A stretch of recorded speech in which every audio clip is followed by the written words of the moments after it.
Well, welcome to volume 2 of my transcription and analysis project I'm doing here. So I'm doing, this is the beginning of Fats Waller's Smashing Thirds, one of his famous pieces.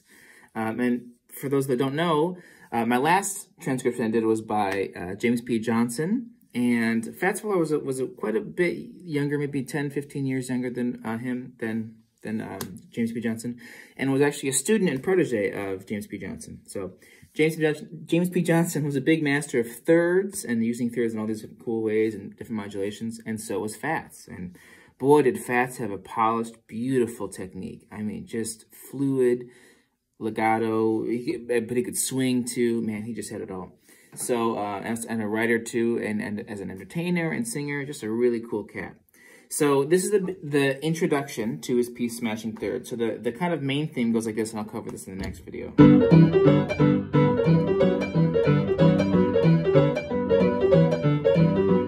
that's the main kind of group. So this is kind of setting that up.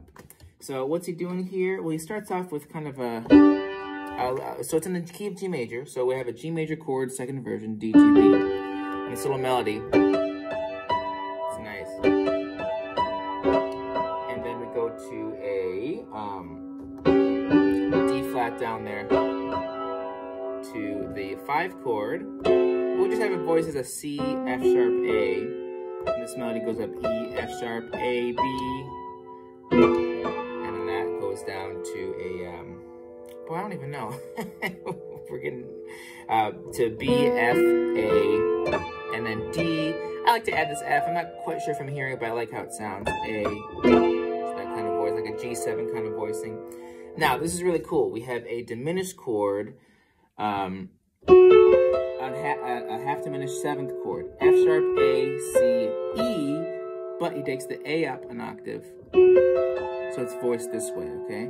I'm going to do 3 voices in the right hand and 1 voice in the left. Now, you could practice as 2 in the left, 2 in the right, or even 3 in the left and 1 in the right. Why would you do that last one? Well, maybe you want to do octaves. Whoops, I gotta practice that. Yeah, you can hear that.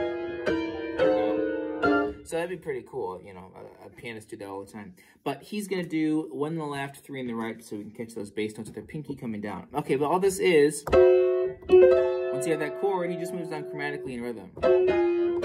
So my half step. Now we're at the 2 chord. Almost as if we're going to go to G minor because of this flat 6 interval, this E flat. But now he's going to stretch that out. So we have A, E flat, G, C.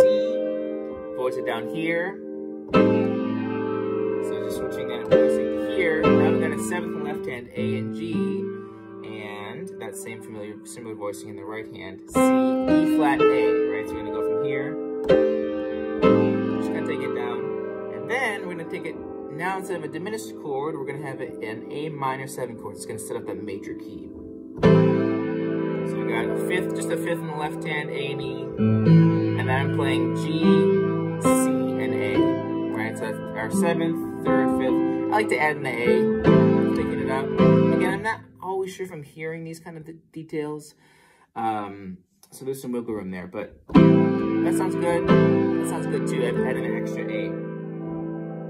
So where were we? And now it's going to stretch out to this big chord, which is a D13 chord. What's a 13 chord? Just a D7 chord. Right? D, F sharp, A, and this dominant 7th, C natural. But we're going to keep going from 7th octave, 9th, 10th, 11th, 12th, 13th, which is a B above our starting note. So we're adding that extension in. How does he voice it? In the right hand, he has this big, real nice voicing of 7th and 3rd, F sharp, 13th, and then the root D up top. So there's that chord in the left hand. In the left hand, and then in the right hand. In the left hand, he's got a 10th, D to F sharp. And maybe he's adding in the 5th there, I can't remember now. But either way, I gotta roll that a little bit for the most part. I can't play, hear that, I can't quite do it. So a little roll is fine. And And maybe even add the thicken up the stew. Isn't that nice? So it goes from here to that chord. Isn't that cool? Okay, now we're about to set up. We've established, yes, we're in a major key. E's are natural, B's are natural. We're in G major key. Okay, now he's here to set it up. We have a 1/6 chord, so a G6 chord. He's got just now.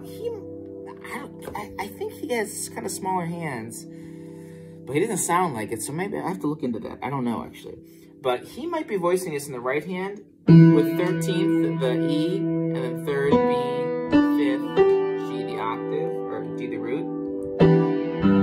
It's kind of a spread out E minor chord. While it does this bass line in the right and the left hand.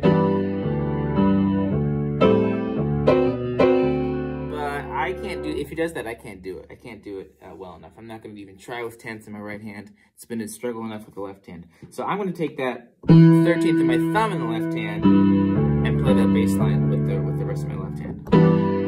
You see that? And then he's going to switch to a minor 7 chord. So we're going to 2. We're doing a little 1-2-5 cycle. Very common in jazz, especially in the strat, to kind of set up a tune. Again, he's just taking that nice voicing. A minor 7 voicing, we call this a drop 2, so we have, it's inverted, so we got A, G, E, C, taking the second voice from the top, G, taking it down an octave, all that in the right hand, so it's a stretch of a 9. And then we got A in the bass, this little motion, A to D, kind of pedaling D there a little bit. And this is kind of funny, he goes to that D13 voice again, C, F sharp, B, and D. Well, he's got that B in the left hand kind of bass line, right? So the whole thing together sounds like this.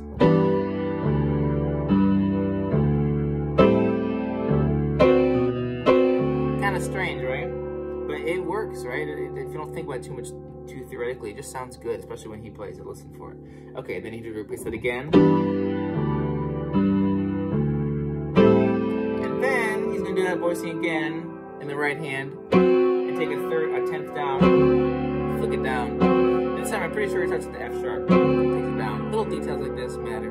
And then one more time we're going to do an octave D, so we're going to add the thumb. Instead of just playing C, the thumb's going to play C and D, while the left hand thumb plays a D. So we're going to have this octave that kind of really sets up. Here we go, we're starting the piece. So we're going to play the whole chord again in the right hand with that octave D. So we got, you hear that D being added in, and that's when he begins the piece proper. So I hope you enjoyed. This is the intro to Fats Waller's Smashing Thirds, and more coming soon. Stay tuned.